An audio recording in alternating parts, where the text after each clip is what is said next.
जब प्यार बना जुनून और जुनून बना कातिल। जी हाँ, मोहाली हत्याकांड 4 जून 2026 को शाम को तकरीबन 6:30 से 7 के बीच मोहाली का फेज 11 और एक आम दफ्तर अचानक एक चीख की आवाज सुनाई देती है। सीसीटीवी कैमरे में जो रिकॉर्ड किया गया वो देखकर पुलिस भी सन्न रह गई। एक लड़की जो बस काम करके अपने घर जाना चाहती थी, एक लड़का जो उसे जाने नहीं दे रहा था, और उन दोनों के बीच में एक चाकू। ये कहानी है प्यार की, ये कहानी है उस जुनून की जो इंसान को कातिल बना देता है। डिम्पल 28 साल की पटियाला की रहने वाली थी। हर सुबह वो अपने घर से निकलती एक सपने के साथ मोहाली के फेज 11 में स्थित SRP US लॉजिस्टिक कंपनी में। साधारण जिंदगी, साधारण सपने, लेकिन जांच में जो तस्वीर उभरी वो बताती थी कि डिम्पल की जिंदगी में एक ऐसा शख्स आ चुका था जिसने उसकी दुनिया को हमेशा के लिए बदल दिया। हरविंदर मान उर्फ हैरी उसी कंपनी में काम करता था।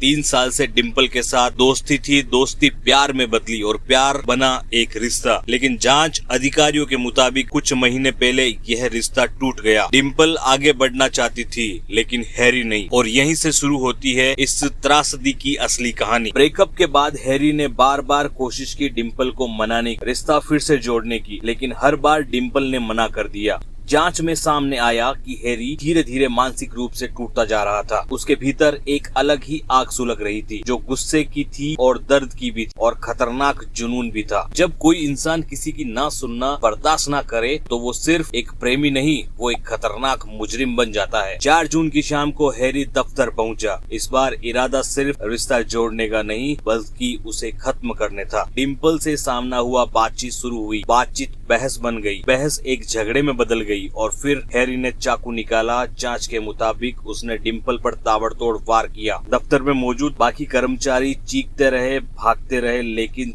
तब तक बहुत देर हो चुकी थी। डिम्पल जमीन पर गिर चुकी थी, लहूलुहान थी, और हैरी उसे चाकू मारता रहा। खुद को घिरा हुआ महसूस करके हैरी ने खुद को भी चाकू मार लिया। शायद ये सजा से बचने का एक तरीका था। सीसीटीवी कैमरे में ये सब रिकॉर्ड है, एक एक पल और एक एक सेकंड के साथ। दोनों को अस्पताल ले जाया गया लेकिन डिम्पल बच नहीं पाई। डॉक्टरों ने उसे मृत घोषित कर दिया। हैरी अभी भी अस्पताल में नाजुक हालत में है। डिम्पल के माता पिता को सूचना कर दी गई है। हत्या का मुकदमा दर्ज हो चुका है और जांच अभी जारी है। एक सवाल जो इस पूरे मामले में सबसे जरूरी है, क्या ये सिर्फ एक हत्या है या उस सड़ी हुई सोच का नतीजा जो ये मानती है कि अगर वो मेरी नहीं तो किसी की नहीं। डिम्पल ने ना कहा और यही उसकी सबसे बड़ी गलती बनी। ये केस सिर्फ मोहाली का नहीं, ये केस हर उस एक लड़की का है जो सिर्फ इसीलिए निशाना बनी क्योंकि उसने अपनी जिंदगी खुद चुनने की कोशिश की। जांच जारी है, न्याय की उम्मीद बाकी है।